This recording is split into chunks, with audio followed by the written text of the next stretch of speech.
কেন উঠাউঠি করবেন? কেউ যদি উঠেন আঙ্গুল একটা উঠাবেন, বুঝবো যে এস্তেঞ্জা যাইতেছেন, পসরা। আর যদি টয়লেট ধরে 2টা উঠাবেন যে টয়লেটে যাইতেছেন। যদি হেয়ার পরে যদি 3 নাম্বার উঠান, বুঝবো যে ফুফু টানতে যাইতেছেন, বিড়ি বিড়ি, বুঝে গেছেন, আকিস বিড়ি। ঠিক না বেটি? এত মহব্বত করে বিড়ি রে,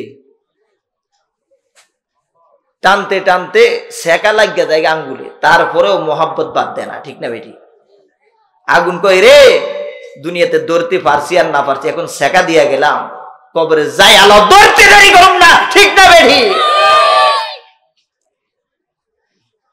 আপনি হয়তো বলতে পারেন হুজুর এটা মাকরু, আপনি ফতুয়া দেওয়ার কেউ না, ফতুয়া দিবে আপনাদের এলাকায় সারদাগত মাদ্রাসা, বড় মাদ্রাসা, বড় বড় আলেম, মুহাদ্দিস, মুফতি সাহেবেরা। ঠিক না বেঠিক?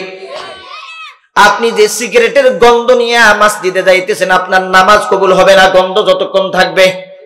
শুই না নেন, কারণ এমন গন্ধ মানুষের টয়লেট থেকেও বেশি গন্ধ এটা। ঠিক না বেঠিক? ফেরেশতা গন্ধের মধ্যে, এমন গন্ধের মধ্যে ফেরেশতা আসে না, এটা দুর্গন্ধ, অতিষ্ঠ। ঠিক না বেঠিক? আর এটার রোগ তো একেবারে আলসার মালসার ইত্যাদি, ক্যান্সার ম্যান্সার হইয়া মারা যায়। আহা ভাই, কেন আপনার ক্ষতি আপনি করবেন? ক্ষতি করিয়েন। আপনি খুরমা খান, আসলে সুন্নাহ, সকালবেলা কালো জিরা খান মধু দিয়া, সুন্নাহ, রোগ সেবা করে দিবা আল্লাহ মহান। ঠিক না বেটি? আমরা সকালবেলা প্রথম নাস্তা খাই ব্রাশ ছাড়া। ঠিক না বেটি? প্রথম নাস্তা করে এটা ড্রিঙ্কিং। ভাই, প্রথম খালি পেটটাকে শেষ করে দিতেছে, এভাবে করবেন না। আর এই গন্ধ নিয়ে যখন বাসায় যান, স্ত্রী আপনার কাছে বলতেছে, হাই রে, যদি মনে হয় মোল্লার ঘরে যাইতাম তাহলে ভালো হইতো, এমন অতিষ্ঠ গন্ধ নিয়ে আয়ে। বা মুসল্লি অনেকে আছে, সিগারেট টানে না, আছে না নাই? অনেক কলেজ ইউনিভার্সিটির ছেলেরা নামাজ পড়ে, রোজা করে, হজ করে, জাকাত দেয়, আছে না নাই? অনেক ডাক্তার আছে, হজ করে, জাকাত দেয়, আছে না নাই? একজন দিনদার। এই জন্য রমণী যারা আছো তাদের মা বাবাকে বলবো, সন্তানকে, নিজের কন্যাকে বিবাহ দিতে গেলে তার পরিবার বংশ দেখবে, এটা বিশ্ব নবী বলতেছে, বিশ্ব নবীর সুন্নাহ। ও মা, তোমরা যখন কন্যাকে বিবাহ দিবা বংশ দেখবা। ও বাবা, তোমরা যখন নিজের কন্যা, নিজের ছেলের জন্য পুত্রবধূ আনবা, দেখবা ওই কন্যাটা কি আউলা জাউলা, মানে শার্ট প্যান্ট পিন্দা চলে কিনা, নাকি ইসলামী শরিয়া মোতাবেক চলে। কারণ এখন দেখা যায় আমরা খালি টাকার চামড়ার সাদা দেখি, কিন্তু কার তাকওয়া, কার ঈমান, কে নামাজি, কে সালাত আদায়কারী, কে তাহাজ্জুদ আদায়কারী, এগুলা ফলো করি না। পাঁচতলা বিল্ডিং দেখলে সবাই পাগল হয়ে যায়, আর সাদা চামড়া দেখলে পাগল হয়ে যায়। এই সাদা চামড়ার প্রতি পাগল হইতে হইতে অনেক আমাদের দেশের নামদারি মুসলমানেরা আমেরিকা যায় বিয়ে করে খ্রিস্টানদেরকে। ঠিক না বেঠিক? আহা, তাদের কি অবস্থা? কে মাসালা দিবে? হেরাই আবার বড় বড় কথা কয়। ঠিক না বেঠিক? সরুর মায়ের বড় গলা কয় না?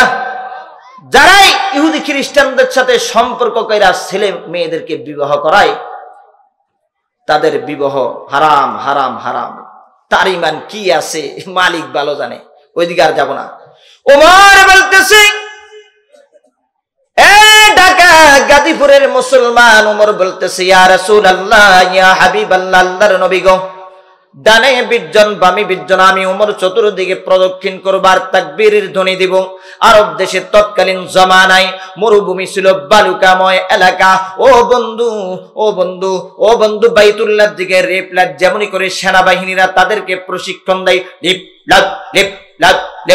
দেয় কি দেয় না, এইভাবে তাকবীরের ধ্বনি দেয়। তার মানে মুজাহিদদের, সেনাবাহিনীরা যে প্রশিক্ষণ নেই, এর থেকে বেশি হাজার হাজার গুণ পাওয়ার যখন আল্লাহর জমিনে আল্লাহর দ্বীন বাস্তবায়নের জন্য মানুষ যখন অগ্রসর হয়ে যাবে, হাজার গুণ পাওয়ার। এটা বোঝানোর জন্য আবারও বলি, ওই যে 5ই আগস্ট ছাত্ররা মাত্র পাথর মারে, তাদেরকে আল্লাহ আবাবিল পাখি বানায়া দিয়া পাথর মাইরাই বাংলা স্বাধীন করায়া দিছে। ঠিক না বেঠি? এটাকে বলা হয় ইমানের পাওয়ার। গুলি করেও তাদেরকে ক্ষান্ত করানো যায় নাই, বন্ধ করানো যায় নাই। ঠিক না বেঠি? যে এই জমিনকে নিয়ে শাহজালাল, শাহপরানের দেশ, শাহ মখদুমের দেশ, হাজী শরীয়তুল্লাহ দেশ, আহমদ শফী সাহেবের দেশ, আমির সাহেবের দেশ, সাইদি সাহেবের দেশ। এই দেশের দ্বারা কোরআন হাদিস নিয়ে সিঁড়িমিড়ি খেলবে, তাদের মোকাবেলা জনগণকে নিয়ে মাঠে ময়দানে করা হবে, ঠিক না বেঠি?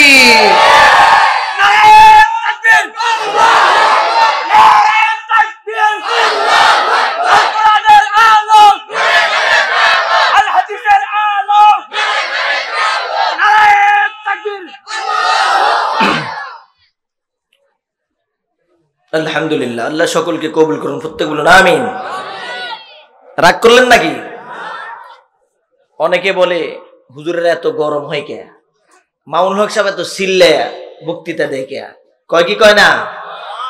আল্লাহর নবী সাল্লাল্লাহু আলাইহি ওয়াসাল্লাম মসজিদে নববীতে এমনও সময় গেছে আলোচনা করতে করতে চেহারা মোবারক লাল বর্ণ হয়ে যায়। তাহলে যারা উল্টাপাল্টা কথা বলে, কোরআন পড়ো, হাদিস পড়ো, শিক্ষা গ্রহণ করো, তার উপরে কথা বলি। যারাই আলেম ওলামাদের বিরুদ্ধে কথা বলে, বোঝা গেল তাদের ফজরের নামাজ জীবনে একদিনও পড়ছে কিনা আল্লাহ ভালো জানে, ঠিক না বেটি? ওমর তাকবীর দিলেন, ইয়া রাসূলুল্লাহ, ইয়া হাবিবাল্লাহ। এইভাবে তাকবীর দিতে দিতে ওমর যাইতেছে, সাহাবীরা ধ্বনি দিতেছে, ওমর দিতেছে, আমি এখন তাকবীর দিব।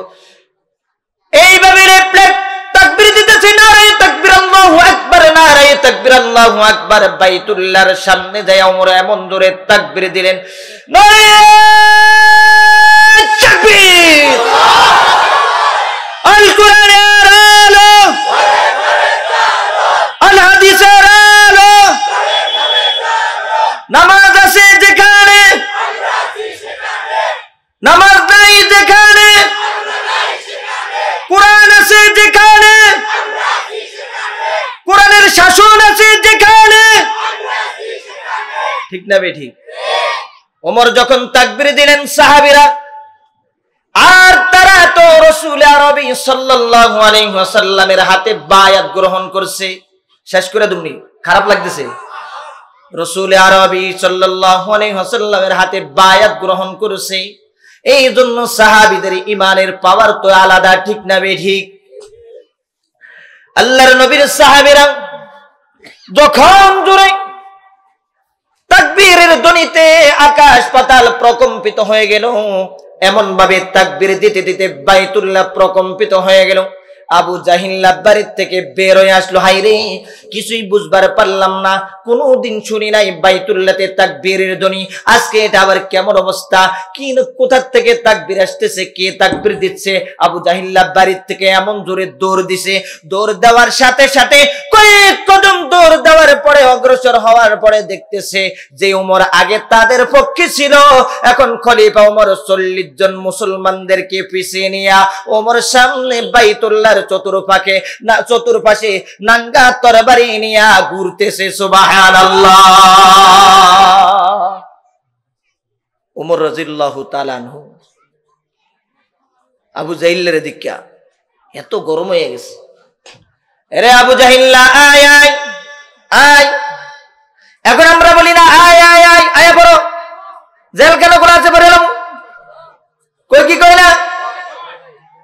খলিফা ওমর বলতেছে,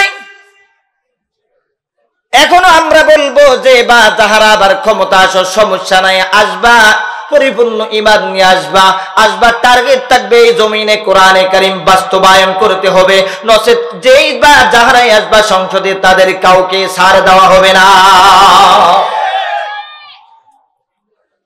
আবু জাহিল্লার সামনে ওমরকে দেখা ভয়ে প্রকম্পিত, কারণ ওমর তো গরম। এখন আবার দেখা যায় মুহাম্মদুর রাসূলুল্লাহকে সাথে 40 জন সাহাবীদেরকে সাথে ওমর নাঙ্গা তরবারি নিয়ে করতে, তরবারি খাপ মুক্ত। আবু জাহিল রে আয়, এতদিন আমি বুঝি নাই দয়ার নবী বিশ্ব নবীকে অনেক জ্বালাইছিস। এ আবু জাহেল, আল্লাহর নবী সাল্লাল্লাহু আলাইহি ওয়াসাল্লাম উনি সালাতে ছিল, তুই নারী বুড়ি পর্যন্ত চাবায়া দিছিস রে আবু জাহেল। আবু জাহেল রে, দয়ার নবী মাথা উঠাইতে কষ্ট হয়েছে, পচা গন্ধার নারী বুড়ি পর্যন্ত চাবায়া দিছিস আবু জাহেল। আজকে আয়, আমার এই নাঙ্গা তরবারি তোর ব্যবস্থা করে দিবে। 20 বছর, 1 বছর না, 2 বছর না, 3 বছর না, ওই আফগানের জমিনে 20 বছর পর্যন্ত আমেরিকার লাল কুকুরেরা অনেক রাজত্ব করছে। আল্লাহ তাআলা মুসলমানদের ইমানকে, মুসলমানদের ইমানের হালত দেখলেন। মুসলমানেরা পাশ হয়ে গেলেন, সিরিয়াও পাশ হয়ে গেছে, বাংলার জমিনেও পাশ হয়ে গেছে। কিন্তু পাঁচটা ধরে রাখতে হলে আমাদের ফজরের নামাজ ঠিক রাখা লাগবে। নামাজ না পড়ে খালি ওয়াজ শুনলে চলবে? তাহলে নামাজ না পড়ে কারা কারা ওয়াজ শুনবে? হাতগুলো উঠে দেয়, জোরে জোরে তাকবীর দিয়ে হাতগুলো উঠে দেয়। একজনও না। আল্লাহ তাআলা সকলকে নামাজের জন্য কবুল করুন, প্রত্যেকে বলুন আমিন। তাহলে বোঝা গেল, আজ থেকে আপনারাই হাত না উড়ানোর দ্বারা প্রমাণ করলে যে এখন থেকে সব সময় সালাত আদায় করবেন, ঠিক না বেঠিক? আল্লাহ তাআলা সকলকে নামাজি বানায়া যেন কবর নেই, প্রত্যেকে বলুন আমিন। আবু জাহেল সামনে অগ্রসর, ওমর বলতেছে আবু জাহেল রে, তরবারি তোর ব্যবস্থা করবে। আবু জাহেল সামনে আর অগ্রসর হতে পারল না। এই জন্য বন্ধু আমার, আমি তাকবীরের প্রথম আস্তের ধ্বনিটা দেখে আমার মুভমেন্ট